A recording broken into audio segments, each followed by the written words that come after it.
Hello mga be! Nagawa nyo na ba to sa glutinous rice? Gawin natin to na pang negosyo. Tara, umpisa na natin.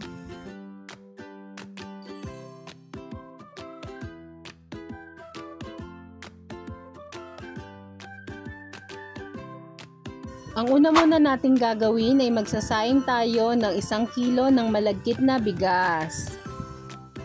Huhugasan natin ito ng 3 beses. Kung gusto nyo po ng ganitong mga video, please like and subscribe to our YouTube channel. Thank you and God bless!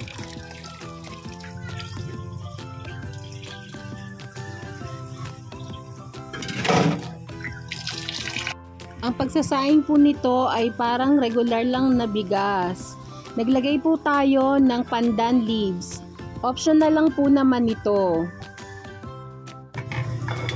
At kapag kumulo na po, papahinaan natin ang ating apoy. At aantayin nating maluto. Sa ating kawali, naglagay po tayo ng 1 cup ng coconut cream. Gagawin po natin itong coconut oil. Palagyan natin itong haluin para hindi po masunog. Pwede po bang maglambing?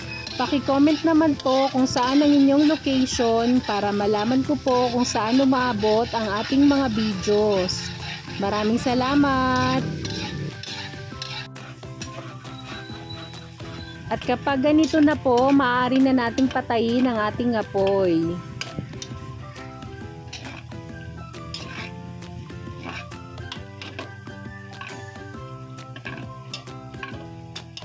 Kukunin na po natin ang ating pang-toppings na latik.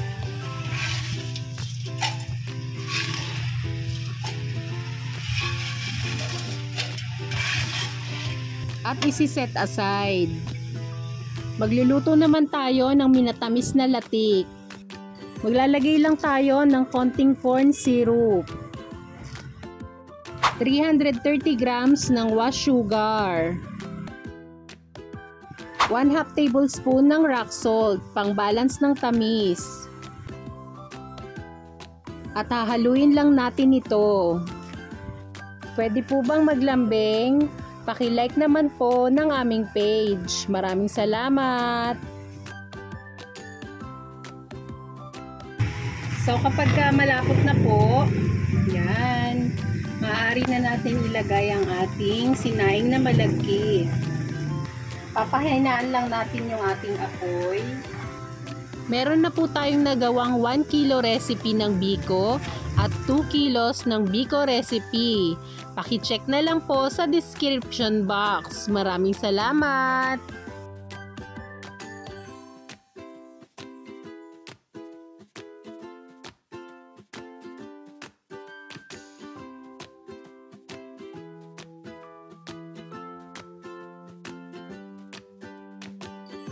Yung sa ating whole corn, nahatiin lang natin ito. Magtitira po tayo ng kalahati para po naman pang toppings. I-well mix lang natin ito. Tips lang po, dapat po yung ating biko ay lutong-luto at dapat titigilan natin to sa paghahalo kapag mahirap na itong haluin. Ito po yung sikreto para po tumagal ang shelf life ng ating biko.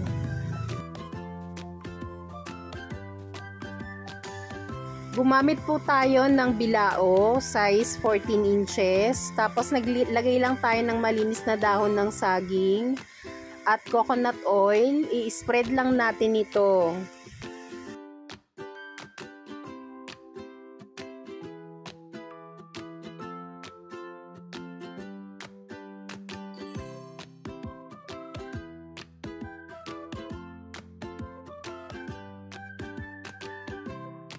I-spread naman po natin ito.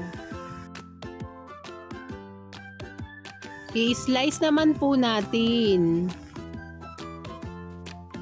Maglalagay naman tayo ng toppings, ang latik.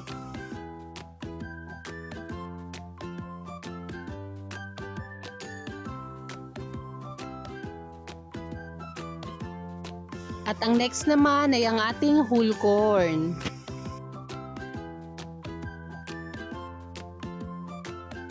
Sana po ay may nakuha kayong idea sa video ito.